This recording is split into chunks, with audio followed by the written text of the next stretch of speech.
overview is always looking at what? The career planning process, which is starting to plan what you need to do to eventually get to that dream job. And then the next one is the job search skills. I'll be talking more, giving more details in these steps. So I'm just going to just read out the steps and then we'll go into details what each step entails. And then the next one is us looking at employability skills and then job maintenance skills. You get the job, you do your job search, you get, all the skills employers are looking for, you prepare yourself and you sell yourself and eventually get the job. So now how do you keep that job, which is the bottom line of everything? And if we can keep the job, we will work hard and then finally get to keeping the job and we miss out that the strategy to keep the job, then we come back to what? Square one, to start with the career planning again, to look at what did I do wrong and then how do I fix that? And in order for us not to get back to that, I think paying more attention to the final stage, which is the job maintenance part, also helps a lot. So in the steps to get into your future, it's always important to look at the career planning. What does it entail? The career planning entails self-evaluation. You evaluating yourself to know yourself better, to know what you like, know what you don't like, what careers fits into your personality. And then based on that, you then make it your decision as to this is now my choice based on knowing myself. And this morning I did mention that we have a workshop that we'll be offering on a career aptitude testing, and it's to help with this part of the self-evaluation to see who you are.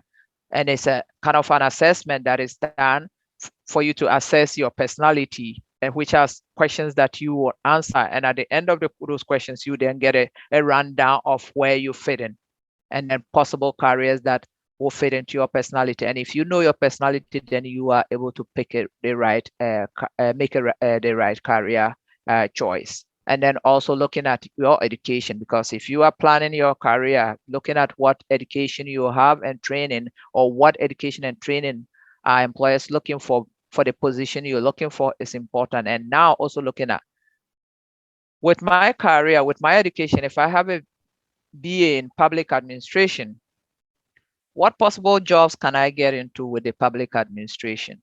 Or if I have a business administration, what possible careers can I get in?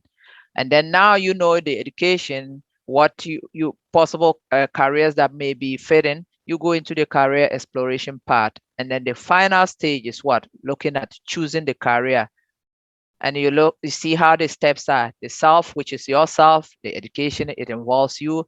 Exploring is now looking at where do you fit in different careers, and then narrowing it down to now the final career choices, which is where you would then start.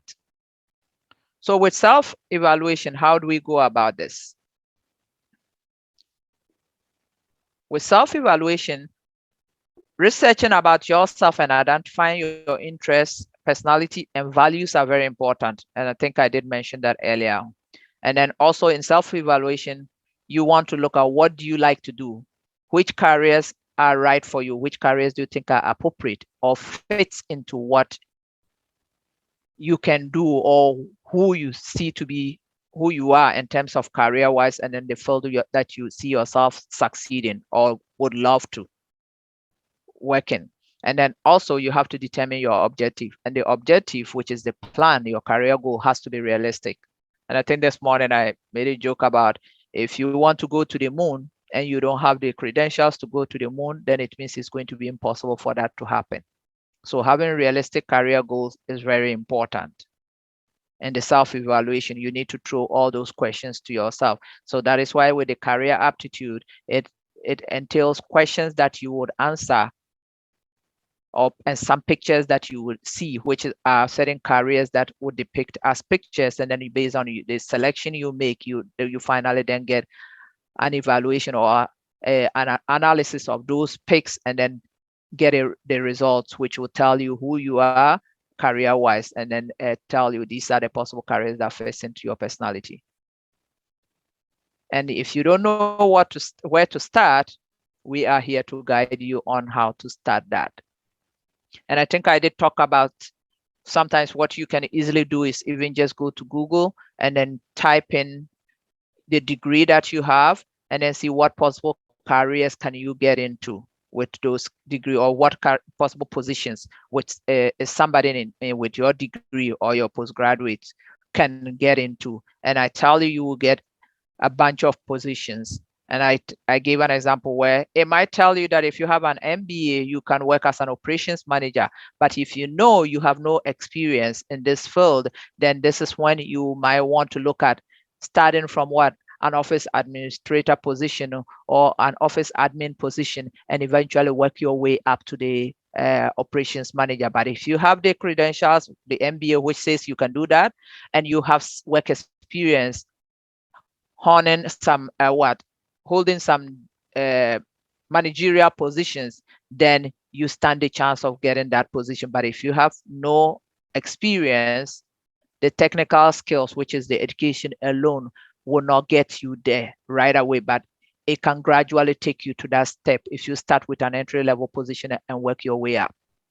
So with career exploration, it helps you with the path, which we did talk about, and a few questions that you should always consider when exploring your career is to look at what careers are you best suited for, which I did talk about, and then what careers are open to the major that you had. Maybe you did business administration, but you decided to major in marketing. So what positions can you apply, marketing related positions with your major? So when you put in, oh, business admin major, what positions can somebody with a Bachelor of Administration with a major in marketing apply for? Is going to give you those careers.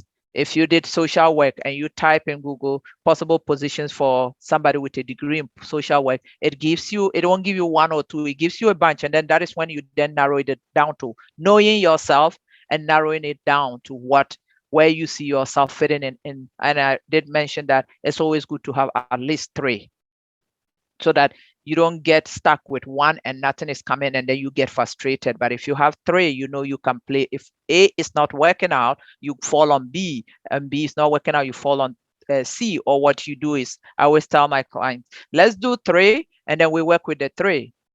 And then whichever comes, then you take. But the three are going to be the three that are realistic to you. Not me, but you. And then we work around that, just so that you don't get frustrated with nothing is coming and then you give up. And in job search, you can never give up until you get the job. And then how much will I get paid for this? And I think I did mention about Jobber Master report, the 2019 report for Jobber Master. I think the title is Best 100 Report 2019. It tells you the different careers and then the pay rates for those positions. And I did say it's a very good source that people can use to kind of get an overview of what is going on in the job market. Although it's a 2019 report, but I see it to be very useful. I did read it, and that is why I'm recommending that. And it tells you the various careers, that areas, that the sectors that are dominated by job seekers. And you know, if a sector is dominated by so many people going in for the job, what do we think happens? What do we think happens? When it's choked with so many people, then nothing happens. What happens is you might not get the job because the competition is high. If you have limited work experience, you'll be competing with those with more experience. And that same this thing also report talks about careers, that areas, that sectors that need people are having challenges in what? Getting people. So if you get to know something like this, then what you do is what? You start to look for, if you're pursuing a certificate course or you want to take a different route in your career direction, making a career switch, then you would look at what? Maybe I should go into these careers since they are in demand. But you go into the careers that are in demand that suits who you are as a person. So that report was a good eye opener for me to do that. And as career practitioners, we always go through things like that just to give us more understanding of the market, and then we can guide our participants on the right paths or brainstorm with them on various techniques to use to get to where they want to find themselves. So if you look through that, that will be very helpful to you. And then also you see that some positions there are average and then medium and then the distance. So there's a range. The more experience you have, the more money you get. And that rule is everywhere. That rule is everywhere. The more experience you have, the more money you make. The less experience you have, the less money you make, but eventually you will get to that scale. And then I talked about the growth in that, which is very, very important. So if you have siblings that are in school, this knowing possible careers that are growing is very good in career planning. So that if you are taking a course, you're trying to take a course that you know when you come in, there's growth in that industry, and the prediction is that you would eventually get something. But if it's a career or an industry that is choked because they have so many applicants coming in, and the jobber this report shows you a picture of that. You see how many resumes, how many applicants they get in those positions, and then the areas that they don't get people in, which I like that part, because as a career practitioner, it helps me guide my clients as well. So we've talked about the planning aspect. Now we're looking at what? The education. So you have to look at which level of skills you have, the education and training, and then the occupations that need those particular sets that you have. And then it's also important to take a look again at exactly the qualifications you have that are needed. Because if you know about that, if you know those things, it helps you strategize yourself to succeed in terms of your planning. So we're looking at the career, choosing the career. Now that we know the education, what we have, we know ourselves. Now we get into the key part, which is what? Exploring to know what career we should be choosing now that we know ourselves. And then we have to also, at this stage, try and find out some occupations that seem to match our personality, which I did mention about. And remember, I told you you can use the career aptitude testing if we do the workshop, or you can use Google if you have your degree already, or you have your master's already, or you are an HND student that is finished with school. You can try doing that, which you maybe you put it in somebody who has this. What would it give me? What possible careers or positions? And then it's going to give you a rundown. If you're having a hard time, just let us know, and then we'll see how we can help you with that. And then for the final part is to conduct your research, learn more about those particular occupations. If you learn more about those particular occupations, it helps you build your resume. It helps you also strategize your job search, targeting companies that need people with what you have. Because if I want to work as a career practitioner, I won't go looking for work in hospitals, because I know hospitals won't need people like me. But if I am going to be looking for work, I might try my best to consider maybe some HR, because I can use my transferable skills in that. Or what I will do is to start looking at career centers, because they will need what I have, the skill set that I have. International standard classification occupation is a code that the government use. Every country has it, where they have various codes for different positions. And in those positions, it outlines what the duties each and every one performs in that role. So this morning, I did mention that this is a very useful link for people who are trying to craft their resumes. And also it helps you also get a better sense of what the national description of that position is. So if I want to work as a receptionist, if I want to work as a nurse, if I want to work as a lab technician, I go into this website, I look for a lab technician role, and then see what duties are outlined under that. And then that way it gives me a better sense of what to expect. And it also helps new graduates, whereby you don't have more experience in that field, but you learn certain technical skills at school that you can study this, and when you go into an interview, you can be talking about some of the things that you did in school, some of the activities, some of the projects that you carried out in school, which kind of relates to some of the duties that has been outlined on the job on this website for those codes. I use that here where I currently live to do resumes for clients, and I also use that to help clients understand various positions that they might be interested in. And it also helps with the self-evaluation as well. And let's look at the next point, which is now that we're preparing ourselves for work, it is always important to also look at. In Ghana, we use the tin, and I hear very soon it will change, and then it will be the Ghana card that we will be using as our identification. But social security numbers are still important for us to have, just so that we can be paying towards our pension. And whether you are a self-employed individual or you're working for an employer who doesn't pay into social security, you can pay that as an individual. And what happens is they take 13% of your gross, which if you go to SNET, they will calculate that and then tell you, and you pay that monthly. You pay that monthly, and then at the end you get your pension. You can get that. So this is another option that people can look at. And then also, if you are planning to work for an employer, then I will suggest that you start looking into getting your social insurance number. Sorry, we use social insurance in Canada, so bear with me. Social security number, it's important to get that, just so that if you get a job, then it helps to what? Speed up the process.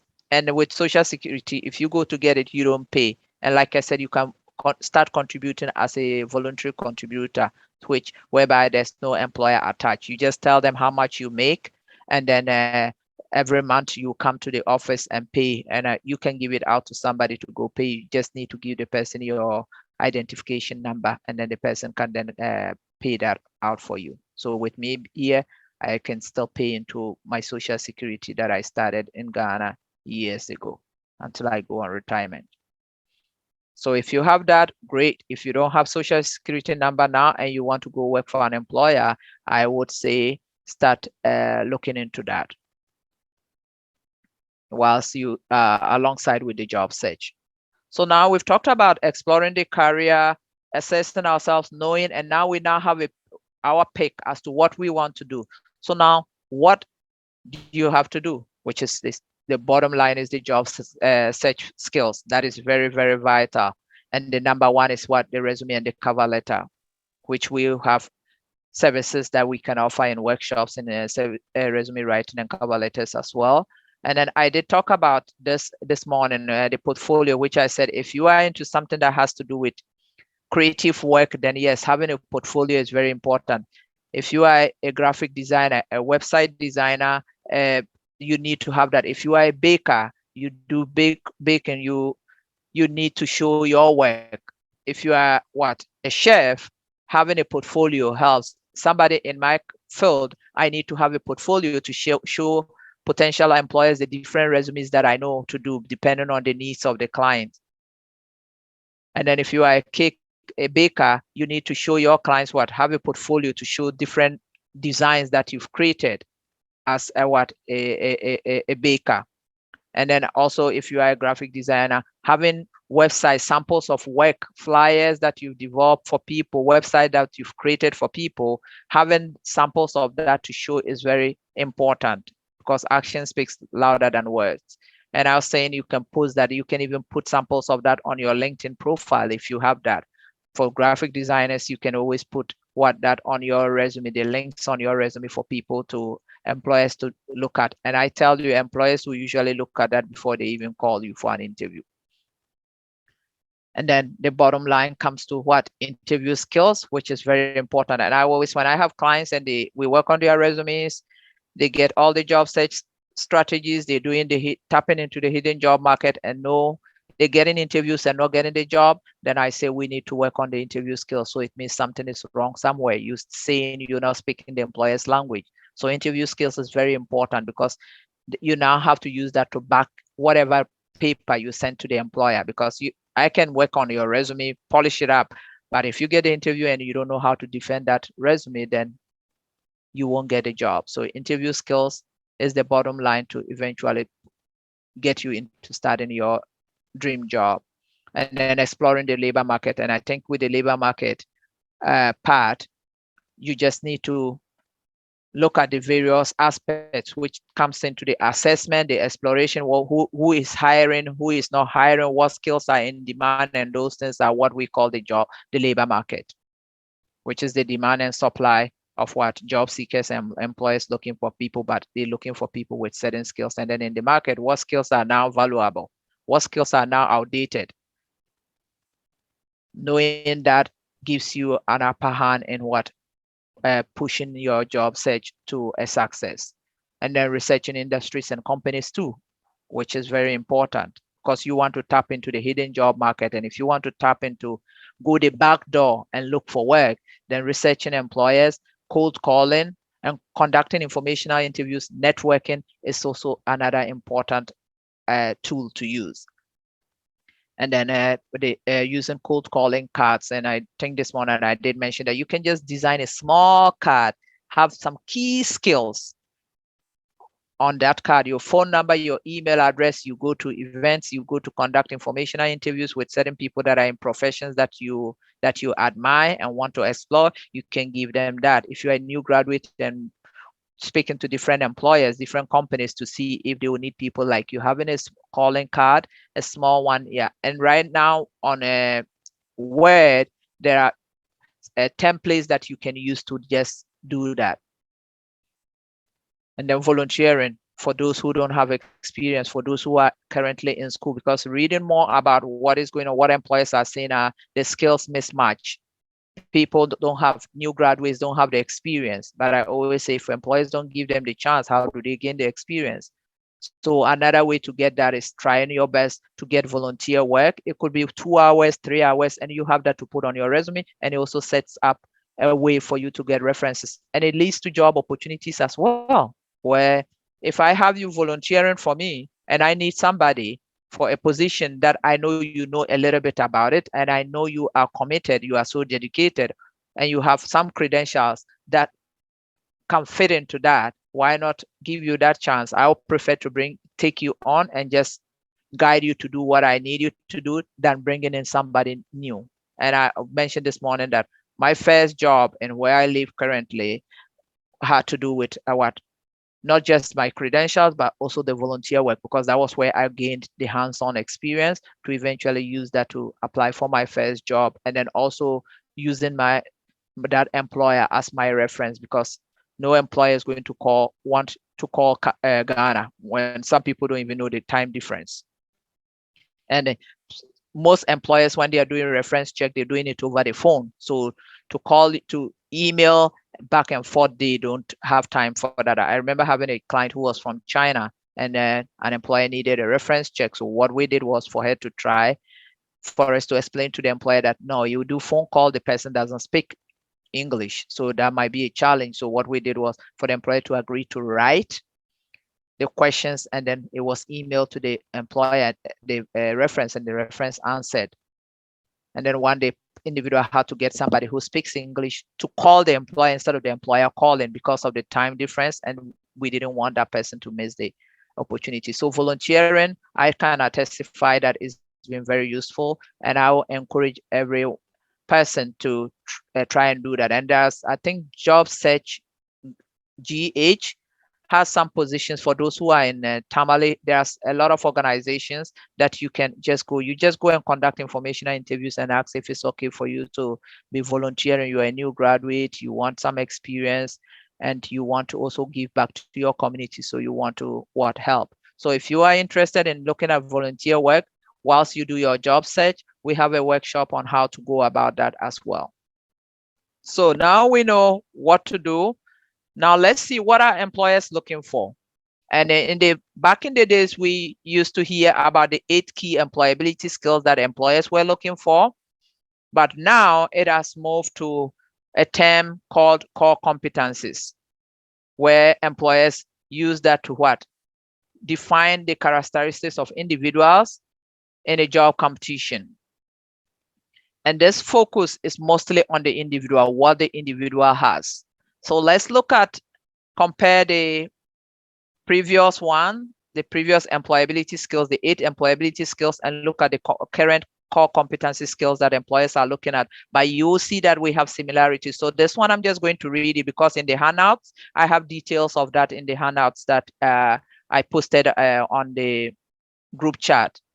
So personal values is very important. And remember when we talked about the self-evaluation, we brought in the aspect of what your personal values, because your personal value plays a big role, a huge role in how you operate on the job. If you don't love something and you go to do it, it's not going to work. And remember, I told you my sisters are all nurses. I can be a nurse. I love to talk. I love to what share ideas, learn from people, generate conversation with people, and that is why I'm in this profession. And all my life I've worked in development work, which is always engaging with people, trying to provide support and information to other people to improve their day-to-day lives. And that's what I've been doing for the rest of my life, because I can do next and it's not for me. So you have to take all that into consideration.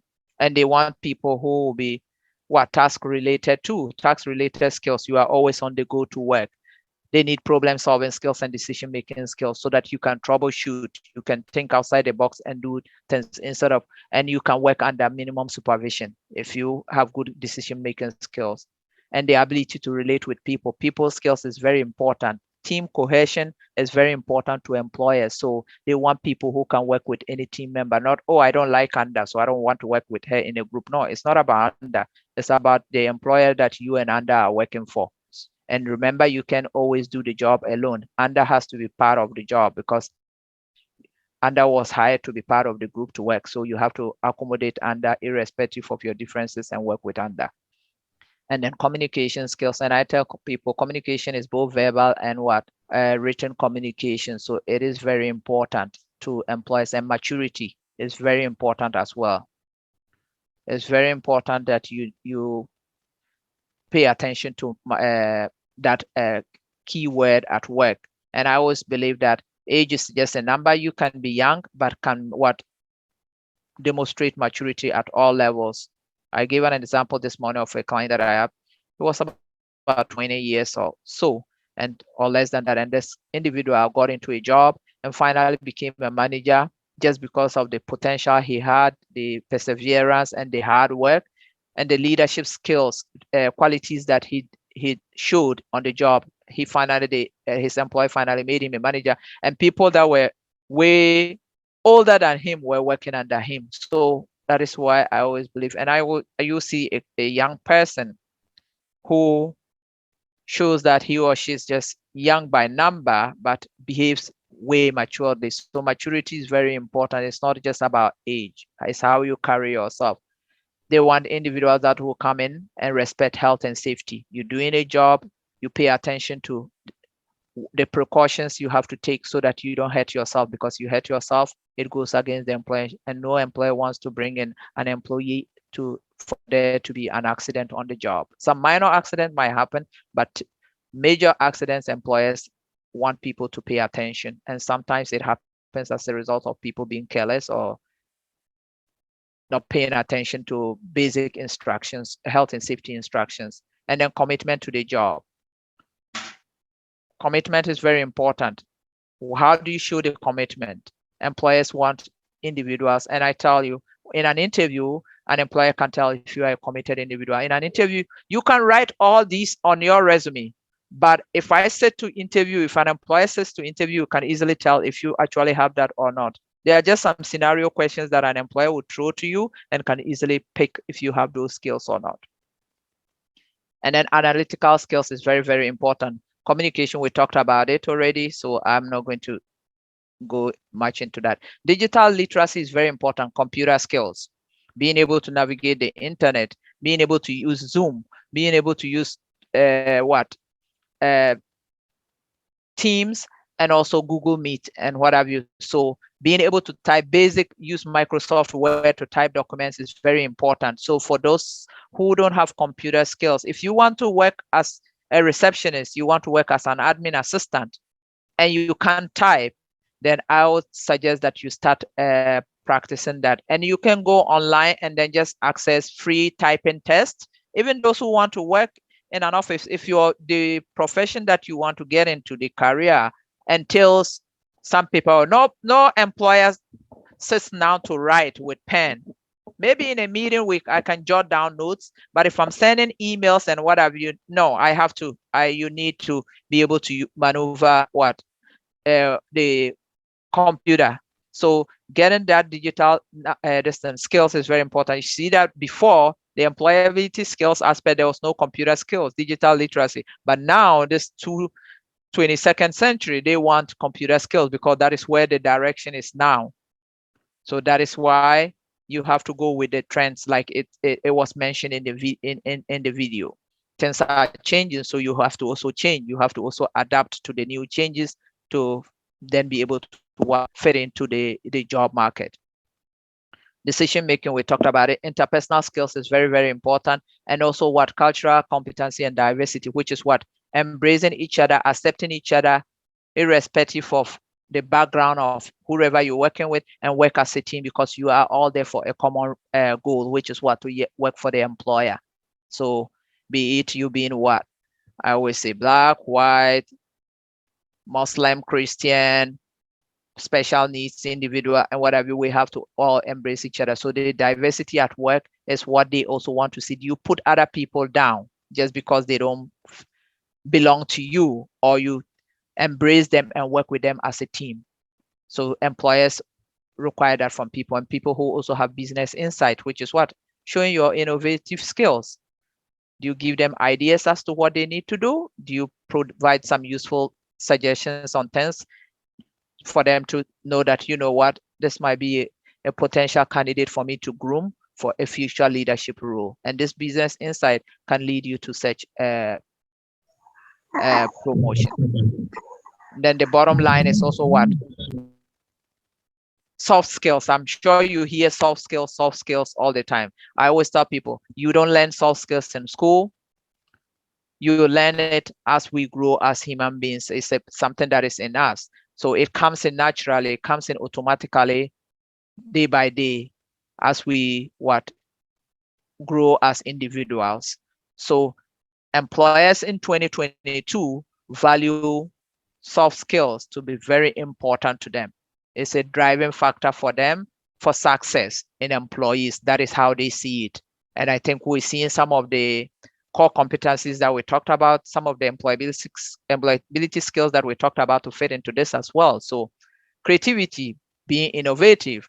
Maybe they are brainstorming, or we're competing with maybe Vodafone and MTN competing for customers, and then maybe MTN want to stand out, and then you have an idea and say, oh, you know what, maybe we can do this to stand out, and then you bring in those ideas. They want people who can think outside the box, which is now what we are all doing. We are all doing that this innovation about using Zoom and what have you came as a result of when COVID came. My work, I stayed home over 1 year working at home.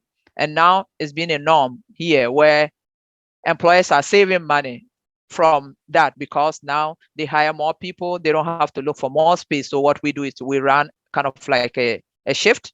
Some people work few days, some others work few days at home so that the place is not crowded. And then that way they save from paying the water bills and then the power bills because more people are not coming in to use it.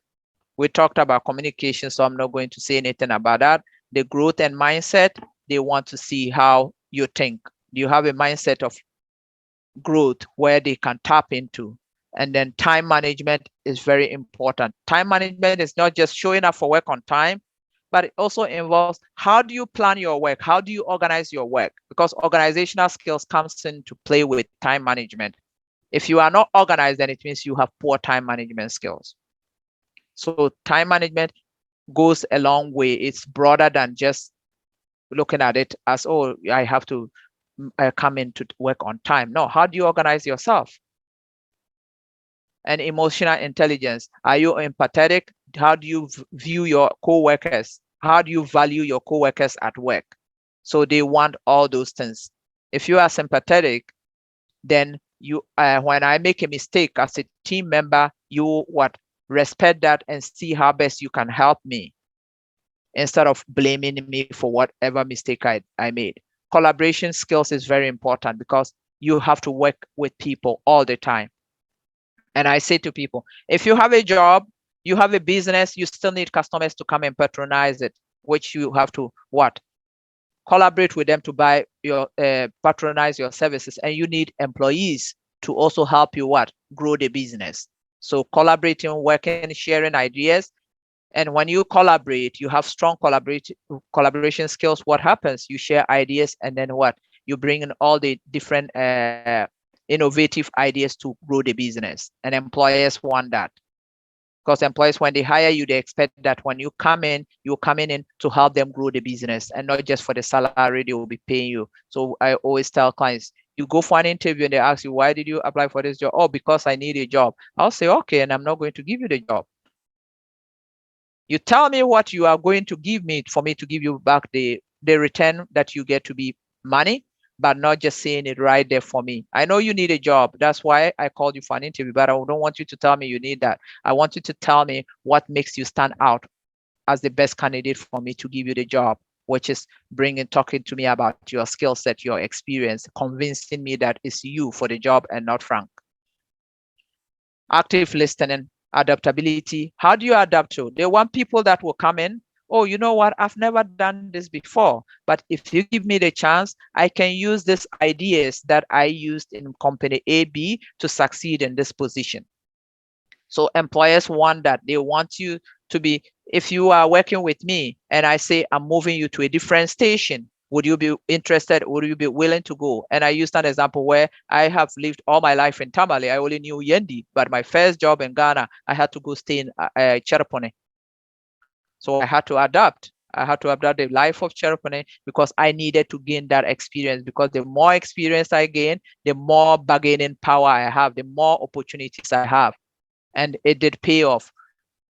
I had to start from a different role altogether, and then finally got myself into what? Working in the as a field worker. I started as an office guest house attendant whilst I learned whatever they were doing as field workers, and then learning the language. And then before I realized, I was able to move back to Tamale, which I didn't even work as a field worker in Cherepone. So being open to adopting to life is good. So for example, we are in Tamale, we're looking for work in Tamale. How many jobs do we have in Tamale? So if there are no more jobs in Tamale, are we willing to take a job opportunity for an employer who says, I am going to station you in Accra or in Wa or in Tumu or Bolga?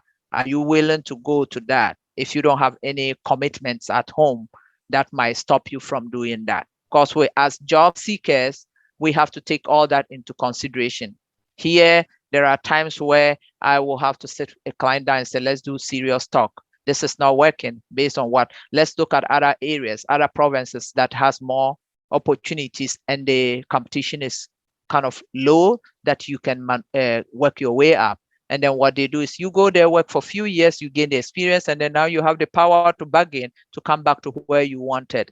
So to job search, we have to also take all that into consideration. If not, that might also be, we might have all the good skills and what have you, but if there are no limited job opportunities in those areas or in the city that we live in, then we might not find ourselves getting into anything. So in terms of planning your career, I will suggest that we incorporate that as well. We have that at the back of our minds to when we're planning that.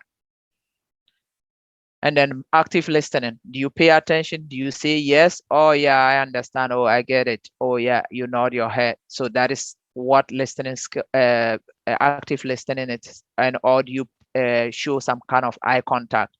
I said to somebody when I came to Canada first, I didn't know when you go into an interview and you're talking to people, or when you are speaking to people and you don't look straight into their eyes, it means you have something to hide. You're telling them not to trust what you are saying, which was something different from what I know here. So I found myself in that, but I learned the hard way. So we have this aspect, which is why people get fired, and 75 to 80% of people get fired because they don't work well with people in a team, and also their interpersonal skills, and then their incompetency as well. Misconduct is also another point. and then absenteeism, always missing work.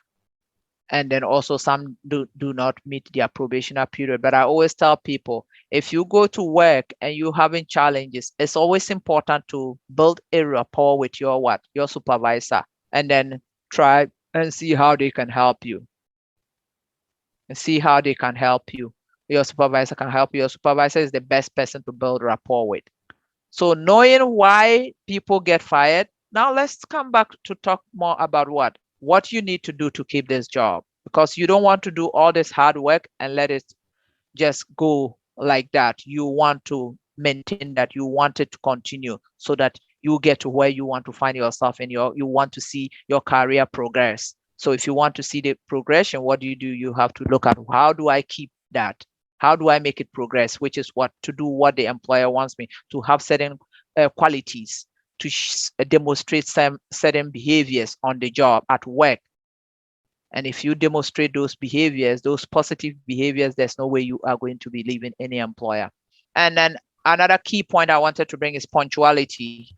Showing up for work on time, taking your breaks at the right time, and returning back to your breaks at the right time. Listen, because listening helps you take feedback, improve upon, and then learning to accept constructive criticisms. Because when you are criticized by your supervisor, it's not you as a person, but it's your duties, your performance that person is criticizing. And I always say, when you tell me I'm not doing something right, I ask you, so how can I improve? And how can I improve is what you do to show that you are listening and you are taking in the feedback wholeheartedly, and not trying to argue and say no, why you did certain things the way you did it. Then it means you don't want to go anywhere. And try to limit your social media presence when you are on the job. I mentioned that at my work, we've been blocked. I don't use my work. I can use my personal email. I can check my Yahoo or whatever at work on my work computer. So I do that on my cell phone during my lunch. Have your phone on you, but try not to let your friends be calling you at odd hours when you are at work, unless it's a family emergency. We know those things happen. And try to give the best to your job. When you get into any job, even if it's a volunteer work, an internship, try and put in more effort to that, and it will pay off, because you never know. And I shared my volunteer experience, how it led me to gaining skills, although they didn't hire me at that organization, but that boosted my chances of getting a job in my field, which was my first job. And then also I use them as a reference too. And build a good relationship with your supervisor, because if you are going to be let go during your probationary period, it's going to come from your supervisor. And if they are going to give you another chance, it's going to come from your supervisor. And please try and be honest. Honesty is very important. If you are wrong, you accept you are wrong, and then move on and correct that. And don't justify why you are wrong.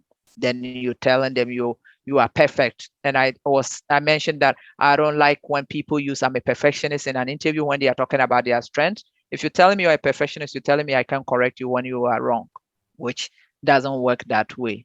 So now we're coming to the end of the presentation, and I want to ask you, what is your plan?